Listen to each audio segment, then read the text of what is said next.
Hello, everybody. It's Andy Smith, your host with the most and 34-year veteran of the comic book industry. Hello. I am here with another book look where I pull a book off my shelf and go through it with you guys. And if you enjoy it, you can go buy it if it's available by following a link I'll post in the description below. If there's no link, sorry, you can't get it. Anyhow, I've worked for Marvel, DC, Image, Acclaim, CrossGen, Valiant, you name it, I've done it. Now I'm doing Astonishing Comics, my own comic book publishing brand. First Man, Jungle Lords Ultra, Kordrath The Awakening. All the books are in-house. If you backed it, they start shipping out this week. All right, let's dive in. This book is well worn because 1988, September, a young Andy Smith starts his journey at the Joe Kubert School of Cartoon and Graphic Art, and this is the anatomy book they supplied us with, The Human Figure and Anatomy for Artists, David K. Rubins. This is not a book on specifically how to draw, right? So as we get into it, you'll see it doesn't really break down like, oh, if you're turning the figure this way and you want to start with these shapes. It really is about anatomy. It's in black and white. It is 80, let's see, I don't want to jump ahead too far, 92 pages long, and it was originally printed in, let's see, it says copyright the Studios Publications, Inc., 1953, reprinted 1977, 78, 79, 81, 82, 84, 85, 86, 88. I'm going to have to ask. I'm going to have to ask, see if this is the book that is still given to artists. If you're recent to going to the Kubert School or even graduating, let me know if this is the book they still give out to artists. I mean, it's pretty simple. They break it down. First, the human body, then head and neck, the trunk, the arm, the hand, hip and leg, foot, index. You're going, wait a second, you went to a school on how to draw comic books and stuff. Why is this book, once we get to the art? And it's good to read all this. You know, it talks about surface, fat, whatever stuff. It's cool. I read all this stuff back then. I haven't read it in a while. But I tell you what, I still keep this book next to my desk because the anatomy in it is really good and on point. So go ahead, read through all this, talking about the bones and stuff. Boom, getting into it. There's a skeleton. This is cool, seeing it from a reverse side. Now I have a little skull that I keep next to my desk that's about that big. But I also have one that is just a tad bit smaller than life size as well that I keep for reference. And so you're looking at this going, but this guy's not, there's not superhero proportions or anything. What's going on? What's the deal? It's because you learn this stuff, and then after you learn it, you can apply style and such to it. But it's good to learn this stuff the way it is. Love it. Clavicle here. I got to do something about the jiggity camera. So you can see the clavicles here. You can see the sternomastoid comes down, connects, not to the clavicle, but to the top of the sternum. And then the muscle, side muscle coming down right here next to the sternomastoid connects, pretty much dropping straight down to the clavicle right there. And the only reason I'm showing that is because from the side here, this is the clavicle swinging back because it arches. And you can see the sternomastoid connecting here to the top of the sternum. And then right there, this side muscle.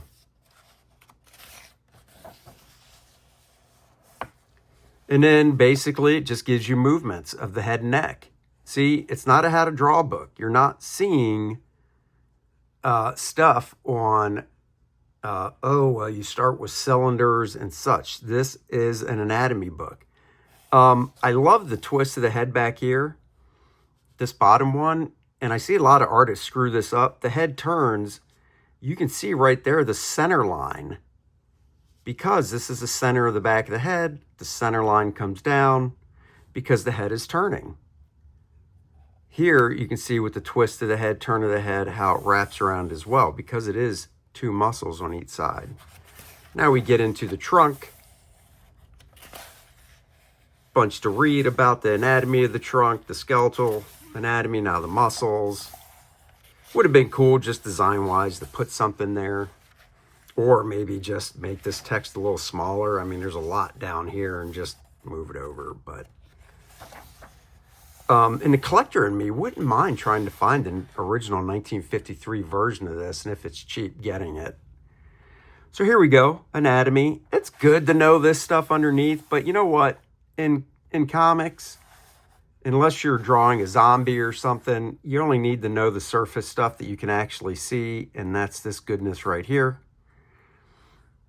I remember, and I still remember this, key things on drawing.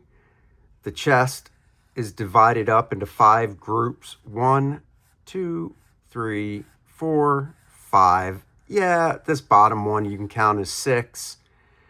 But, you know, unless the guy you're drawing is super duper cut, ripped, I don't worry about that.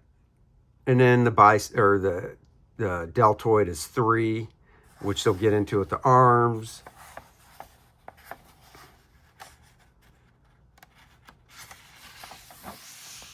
And then we see the old side view here, seeing how these serrats wrap around like this. Right here is cool. But once again, it's the surface anatomy you need to worry about.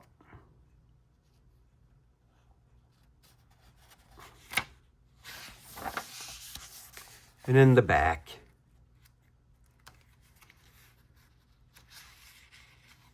this is great. I love this. The tricep has 3 major heads. The back, this is the second one, which connects on the back and the front, and then just the back track. There's the front. So 3 separate. And then we see it put together here. Look, 6-pack, 1, 2, 3, the 6-pack, and then long coming down.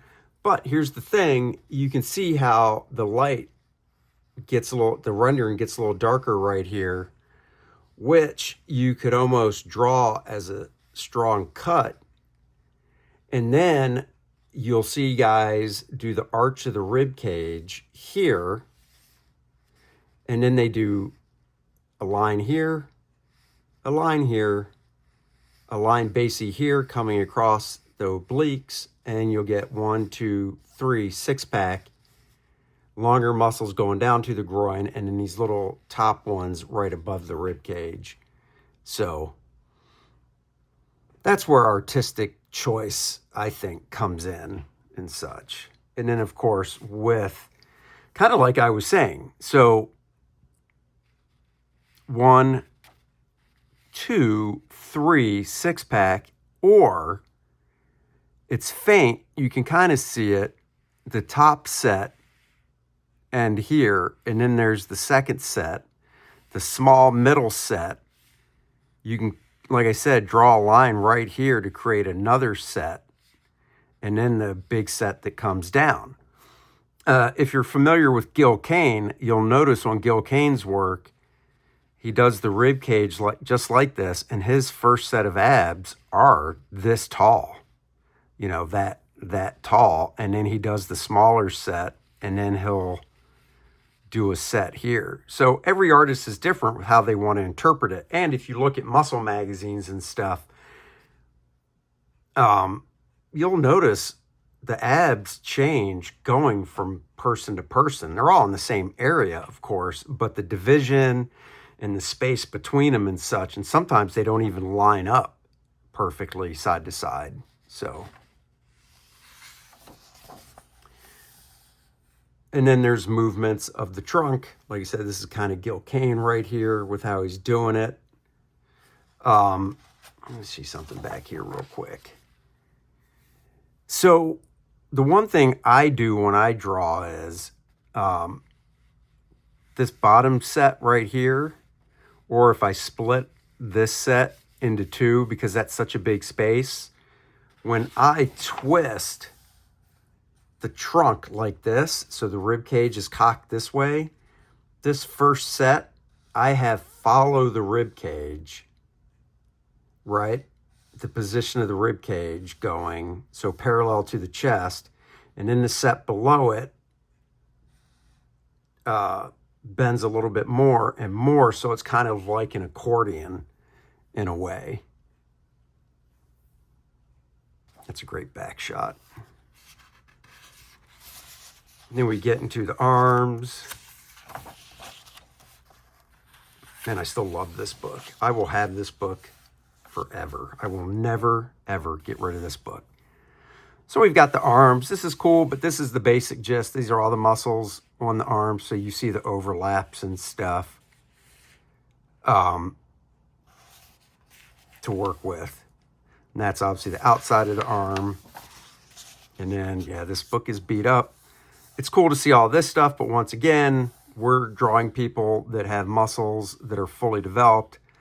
Not fully developed, but you don't see the stuff underneath. So this is the view that really matters. I love this, how the outside twists around and down like that. And you've got the big inside muscles.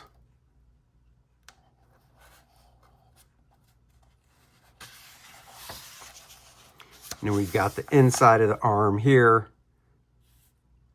And, you know, I'm kind of OCD, but whenever I'm drawing this major muscle group on the inside of the arm, I always think of threes, because you can see there's the big oval shape, and then you divide it in threes, and you've got an inner that goes right up to the first finger. You've got the smaller middle one that basically goes to the middle finger. And then you've got the outer one that goes to the pinky. And then, of course, underneath, the stuff you see here goes to the ring finger and stuff. And, of course, back of the arm with the old tricep.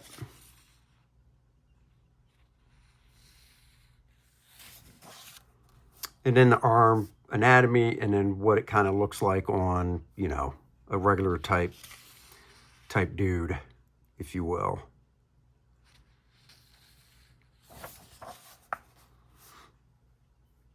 And then we're getting in, was there a chapter break I missed? No. So then getting into shoulders, into movement and stuff. Movement of the arms. Very, very cool. I love the pencil rendering. I mean, David K. Rubin, who did this book, I mean, very nice art with the pencil rendering and such. And the hands are real meaty and beefy, kind of George Bridgman-esque. Movements of the wrist. Then he gets into the hand,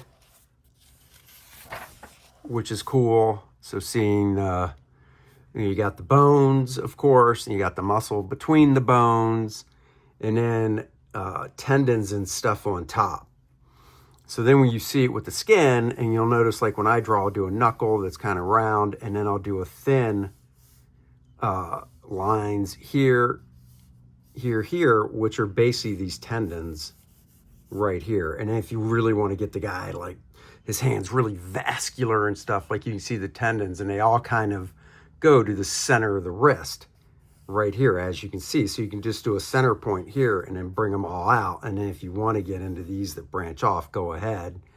And then if you really want to get into seeing some of the bone beneath as well, you know, just, it really depends on the amount of detail you want to go into. This is cool, showing the pads, you know, beneath, and when the finger bends and such, and how the lighting hits it and stuff.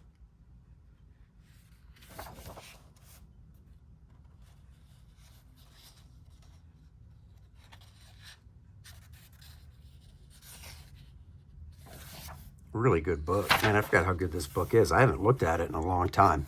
I love this, different angles of the hand and stuff. It's really cool. One thing also to keep in mind, I love this, seeing the vein, how, you know, it comes down and whatnot. One thing to keep in mind, the knuckles are farther back, and then you've got the little bit of webbing right here. And I'll see a lot of guys draw a hand where they'll do the knuckle and they'll just kind of drop. Is there a side view? I'm trying to think of a good way to explain it, but I don't know if the book shows it. So basically, on the top of the hand, from the knuckle to the first joint, look how long that is, right? It's pretty long. And then from the knuckle to the tip of the finger, if you cut it in half, that's the first joint. If you take the first joint to the tip of the finger, cut it in half, that's the second joint of the finger. But when you flip the hand over, look, it's basically thirds, right? Because the knuckle's back here. And then this pushes out from it. The hip and leg.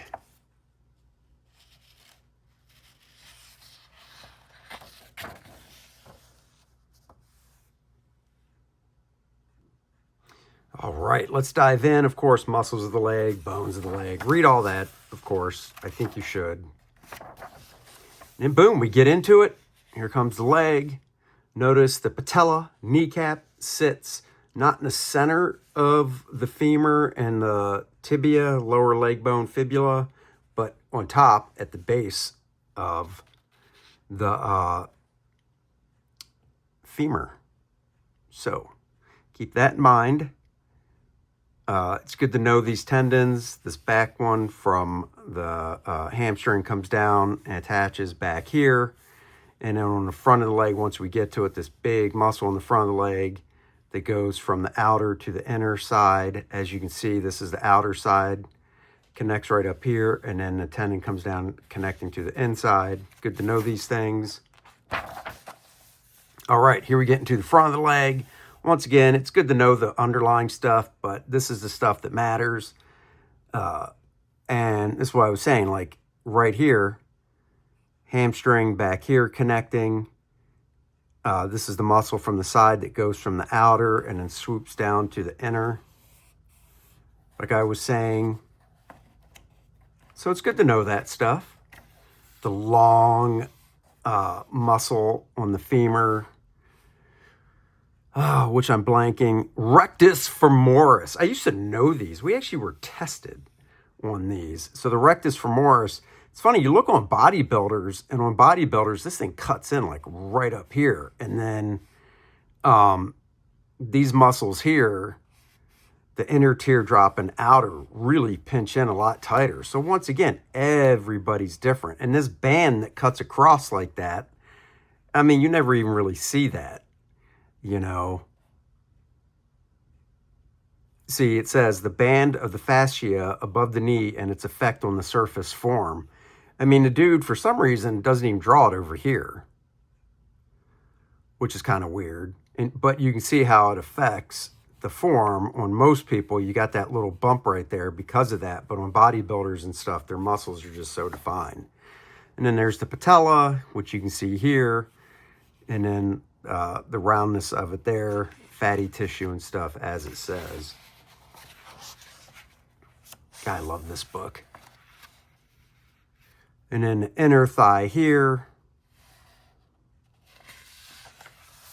Of course, the backside with the hamstrings and such. And then basically what it looks like, you know, this person's skin, and then, you know, with skin and stuff. So you can see here, hamstring comes down. When you're drawing this from the side, if you take this like a circle, you can pretty much say that's in the middle, you know, or off center. Or you could say it's in the middle, you know, you divide it down middle and then a little circle off to the side of it, basically.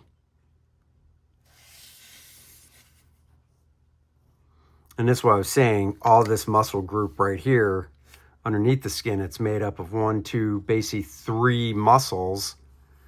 But then here, it's drawn just as one big mass, you know. You know what I'm saying. Yeah, you do. You hear what I'm putting down. This is cool, showing the leg bent and stuff, showing the knee. Once again, it sits up higher on the femur.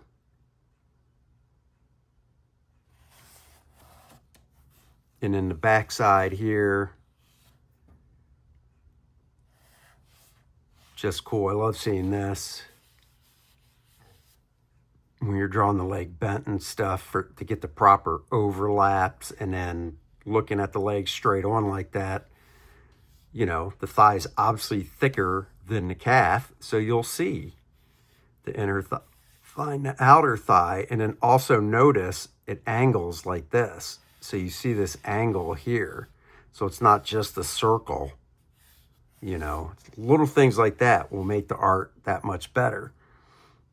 Same with the knee bent, with the lower leg bent back really far. This is pretty much what it looks like from the side. So the foreshortening here.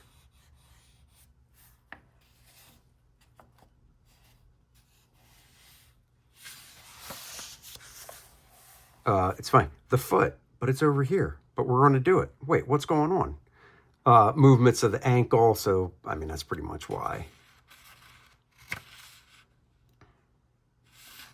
Real Gil Kane vibe right here. All right, now we're getting into the foot. My foot does not look that pretty. Not much on the foot. One thing that does drive me crazy when I see people draw the foot, let me see if they show it. Yeah, on the front. Guys, the ankle is not even across. The inner ankle bone is higher, the outer is lower. And then keep that in mind when you're drawing a leg. Let's see. So once again, higher ankle bone on the inside, lower on the outside. The calf is lower on the inside, higher on the outside.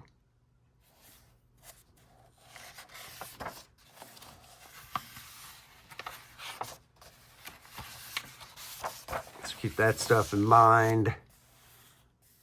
Love that. The cool thing about the rendering this guy did, I mean, if you're wearing a boot, you're not going to see any of that stuff. But if you're drawing somebody barefoot and it's a tighter close-up of the foot, this helps with the lighting and such. I do like this, miscellaneous sketches. So the eye from different views, you know, straight on, side view of the eye, looking up at the eye, and then, you know, looking past the eye to see the overlap. Same with the nose, you know, that's cool. Once again, these are rules that can be changed. Not everybody's the same, but the basic gist is tip of the nose, it hits, and then the distance from where the tip of the nose connects on the side to the front, that distance is the same distance from the profile side of the face to the back of the nostril, you know, and then the nostril hole fits right up in there. But once again, everybody's different. This nose can come out really far. I mean, the penguin, for instance, you know. So everybody's different, but that's helpful. This is good for an up shot to see how this side nose fades away, and then, you know, down shot and stuff. Mouth, ear, the best out, okay, side view, front view. Remember, the ear has this curved Y shape inside of it.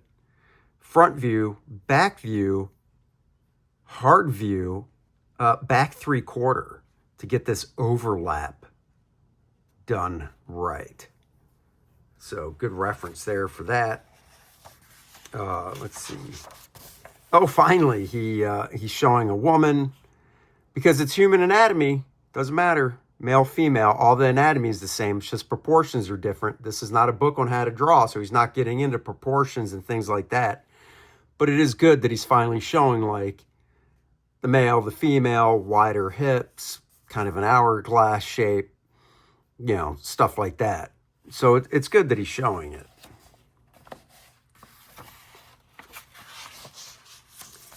You know, from the profile, and then an old dude, a little baby, just to show the differences and stuff. I will never look like this old dude. That's why I still hit the gym 4 days a week, because I don't want to look like that.